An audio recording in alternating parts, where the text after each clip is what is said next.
সুপ্রিয় শিক্ষার্থীবৃন্দ, আশা করি সবাই ভালো আছো। ষষ্ঠ শ্রেণীর 4.2 এর আলোকে একটা সৃজনশীল অঙ্ক সমাধান করব। সবাই সাথে থেকো। অঙ্কটা আছে 4a গুণ 4b গুণ 3a গুণ 5c গুণ 3b, একটি বীজগণিতীয় রাশি। ক নাম্বার আছে 3a গুণ 4a এর সূচক নির্ণয় করো। আচ্ছা, ক দাগটা আমি সমাধান করব। প্রথমে আমি লিখব এখানে 3a গুণ 4a, 3 4 12, এর পাওয়ার কিছু নেই মানে 1 আছে, এর পাওয়ার কিছু নেই মানে 1 আছে, তাহলে এর পাওয়ার 1 আর 1 কত হবে 2। তাহলে আমি লিখব যে এর সূচক, তাহলে লিখব যে a এর সূচক 2। এই ছিল ক দাগ। খ দাগ দেখি। খ দাগ বলেছে রাশিটির সরল মান বের করো। তাহলে প্রদত্ত রাশিটা আমি লিখে নেব।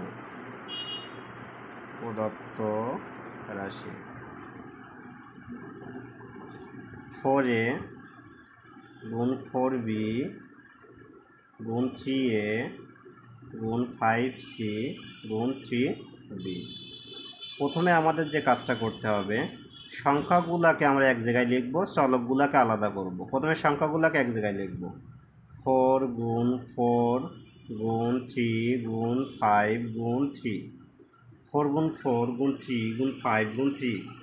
এবার চলকগুলোকে আমি আলাদা করব। a গুণ b গুণ a গুণ c গুণ b। তাহলে আমি গুণ করি, 4 4 16, 3 16 48, আর 3 5 15। 48 গুণ 15 করলে হচ্ছে 720, 720। আর এখানে a আর a স্কোয়ার, b আর b গুণ করলে b স্কোয়ার, আর c a square b square আর c। রাশিটির সরল মান বের করো। এটা হচ্ছে রাশিটির সরল মান, এটা অ্যান্সার। তাহলে খ দাগের answer 720 a square b square c, এটাই। গ দাগ দেখি।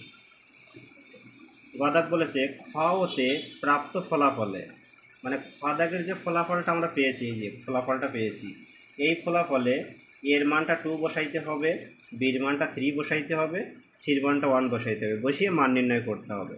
তাহলে প্রথমে আমাদের যেটা করতে হবে যে আমরা লিখে নেব যে খ হতে প্রাপ্ত ফলাফল।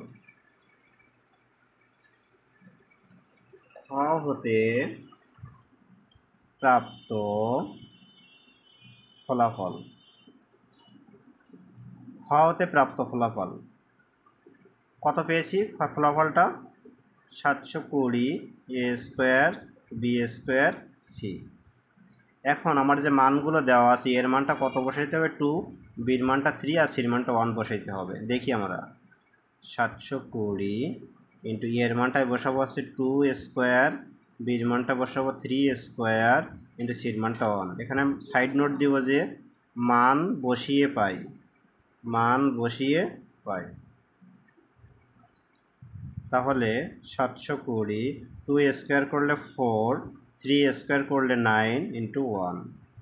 তাহলে 720 ইন্টু 4 9 কত? 36। তাহলে গুণ করলে হয় হচ্ছে 25920। এটাই ছিল গ নাম্বারের অ্যান্সার। মান নির্ণয় করতে হবে। তাহলে অ্যান্সারটা লিখব 25920। এটাই ছিল আজকের অঙ্ক। সবাই অঙ্কটা বাসায় ভালো করে প্র্যাকটিস করবে।